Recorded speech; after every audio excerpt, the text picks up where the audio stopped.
So everybody, Smart, we're back to another one of Versus Battles. And today's video, as you see by the title, is Bif Taylor, the lightweight champion of the Preps, the Muscle, to Darby Harrington, Arakana, Sifi with a decision. You already know what it is. Ginger Muhammad Ali versus Eli Hawk, a great bruiser, but at the same time harder with gold and decision. Cobra Kai or Miyagi-Do, no matter the case, he's a beast. Time to go ahead and get into this. Hope you guys enjoy as always. I love y'all. Let's get into it.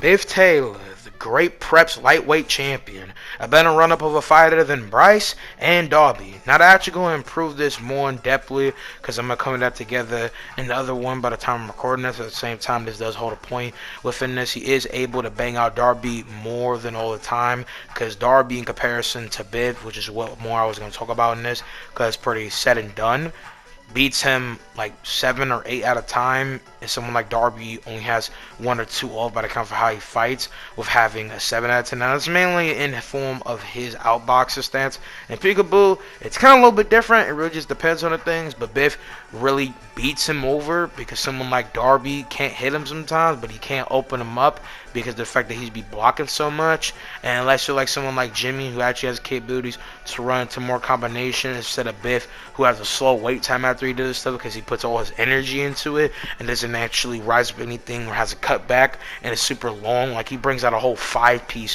when he's hitting, and that's not bad, but like, nigga, if you don't hit him, you should probably stop. But he doesn't. Like, he keeps going and going and going, and it never actually goes. He's not just wailing on you. He's running punches. It doesn't do anything. And if you're like Jimmy, who just has the capability to walk away instead of getting flung by him, he could just stop the entire capability for him to actually hit him and put him off guard in this case. So with that being said, that's why in simple factor, he can actually push over somebody like Bif in comparison with his capabilities without having to do that. But at the same time, Bif just has the capabilities to wail on him, open him up, do everybody to come out for capabilities to actually push him, hit him with uppercut, rock him. But it really depends. But at the same time, someone like Bryce, that prime boxer in the red shorts and the red boxing gloves, can actually put a little bit of work on Bif, but Bif obviously overruns him. And the fact that Bif Taylor is obviously Darby's muscle, he's the main man with him, he's the main person pulling the strings if in the case of over muscle. So when it comes down to that, that would still put Bif under. And at the same time, excuse me, had a hiccup at the same time. Didn't go take that breath at the same time. Still being solidified what I was trying to say. This still puts Bif under and around with what he has involving skill, because of the fact that Bif obviously puts more of a fight against someone like Jimmy, puts him on his ass a lot more, holds a better count of a fight, and the fact that obviously he's the lightweight champion, he's the best of the Preps involving petition of being a boxer, and most importantly, again, he is their muscle, so he overrates anything really Darby has in comparison, accounting for what he can do. At the same time, Bif, with his capabilities and scale and run of things, has capabilities to be arguably semi-equal to wall level stuff, which at the same time someone like Darby equals to, so that doesn't take that away, especially when Hawk at the same time has dual capabilities to do that, so that doesn't really matter. Just making that clear before someone like Tyler. So that again, thank you to Tyler for the case of the knowledge, because you're the #1 person, you spit more facts than me with the run of the knowledge, even though at the same time my facts of this brings in a good capacity. So I'm not trying to steal his shit, not trying to get copyrighted. Go support him, go rock with his content, it's pretty cool. Bif Taylor, again, the redhead Muhammad Ali, is enamored with his skills with an overhead, strife right, uppercut, great combinations, great movement, great capabilities to do verse and formicate different capabilities to do that and do that. To be diverse and running different capabilities and ties, because his capabilities are of a new high. You know what I mean? The great Bif Taylor. But again, he actually did lose to Jimmy Hopkins, but still holding up something in the high rise in the case of other stuff. And again, a strong, a beast.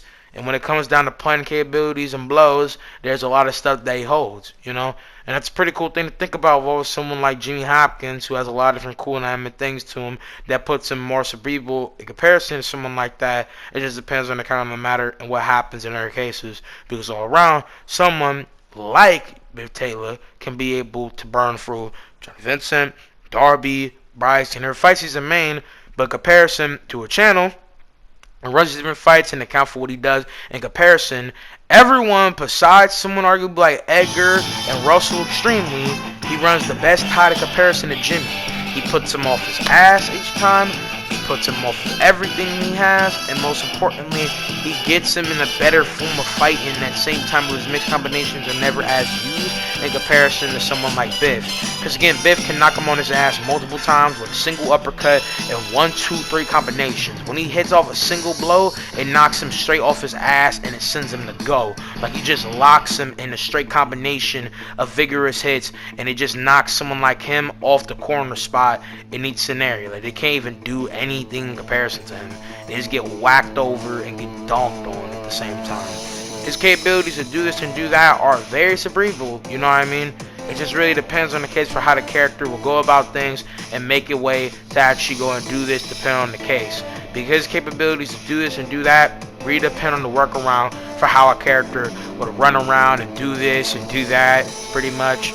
But his capabilities again to put Jimmy off his ass each time, every time he does actually go and do something, will actually get him out of the capability for actually being weaker or being non-formal in comparison to someone like that. I just want to make that clear.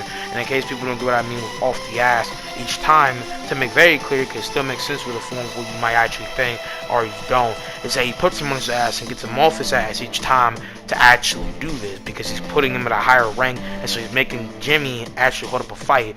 Everybody else doesn't do that much, except for, again, Russell, Edgar, and again, arguably Johnny's. Is that Bif is like one of his best challenges. He's actually a boxer. He's a more cold-weighted kind of a fighter, and at the same time, he can wrestle with the best. You know what I'm saying? No pun intended necessarily.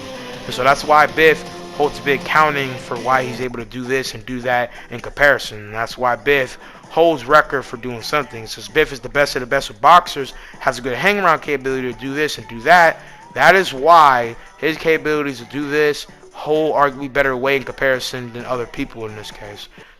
C tier is all the top tier kids in Cobra Kai with Eli at the top. Not only was he about to beat Robbie before the time ran out, he quite literally puts Robbie to the ground with his gi, which would be completely fine if this was in a street fight, which is what this tier list is based off of. And despite him and Robbie having instances where they were about to win, Eli eventually catches the dub regardless. This should give him the edge over Robbie, but these two are so relative that you can make a case for either one of them being number one. And obviously, at the top of B tier, we have the one and only Eli Moskowitz. He straight up defeated Robbie along with being able to scrap with Miguel while only using Miyagi though. Granted, Miguel was fatigued too, but that still doesn't take away that Eli is using a style he's just starting to get accustomed to.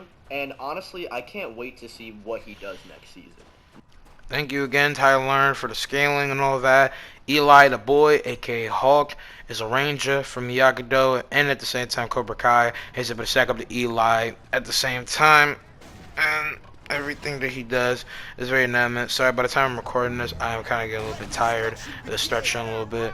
But to continue more what I was saying at the same time again, is able to stack Eli to a different thing, stack up Eli as a complement with what the capabilities he's able to hold. Because again, it's not like it's a D grade, it's not like my brain cells are not able to actually correlate a bigger point. I'm just saying in the form for what he does, is actually able to go and stack him up to Eli being more to a bigger point than Robbie. Like I said, again, they are very potent together in comparison if you want to point to a factor for how characters can be light, and the fact that Robbie can do a little bit more than Eli maybe in ground and pound, where the capability to me for the factor for why they can do this.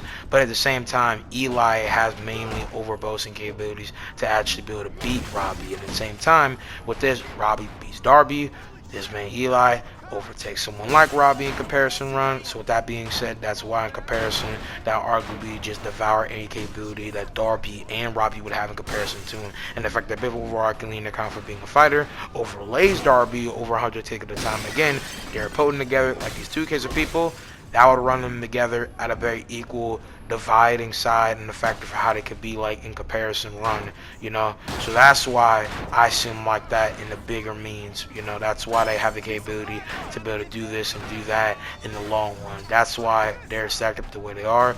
That's why they're cool the way they are. And simply as that, that's the way I would put them in this case. In comparison, by making the kind of the scaling with in comparison to them. Now with Bif, again, over putting both of them arguably, because I do think Bif generally might have the capability to beat Robbie. This is the way I see it, but I also think there's bigger graphs that comes in the factor over that. Again, with his mixed martial arts with Sasuke karate skills, and they could okay. They're on talk, bro.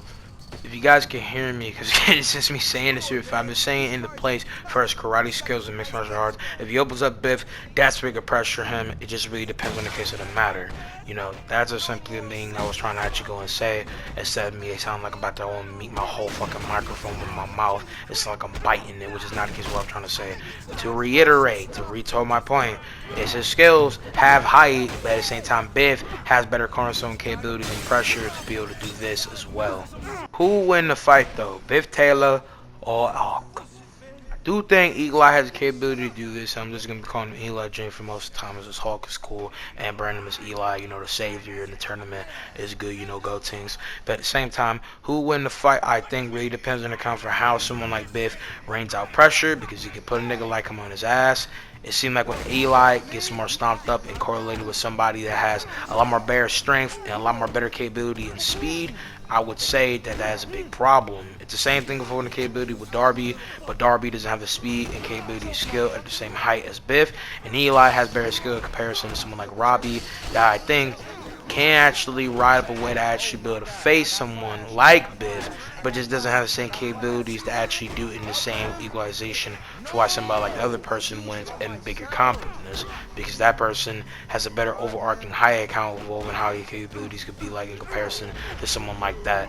That is why I feel like overarchingly that person wins in comparison, because they just don't have the same grand height capabilities to actually put up a fight against someone like that. That's just the main reason why I feel that way.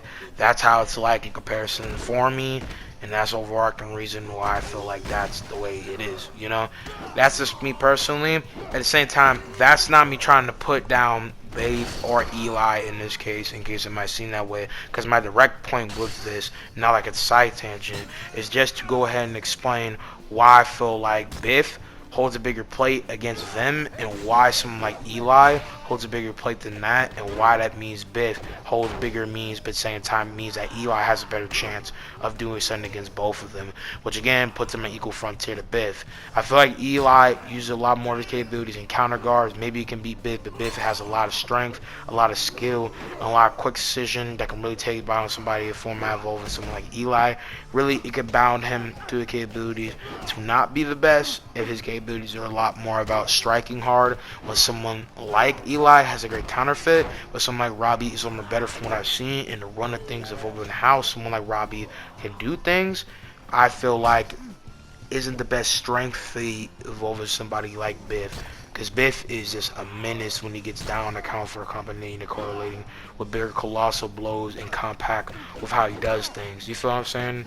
So overarchingly, who I think will win, I think both could be at the top. This could arguably be a draw, but I feel like overarchingly they make it as simply as this, because they're making the same form as the two others, which is going to be the final with the run of this trilogy, is with somebody like Bif, he wins 8 out of 10 times.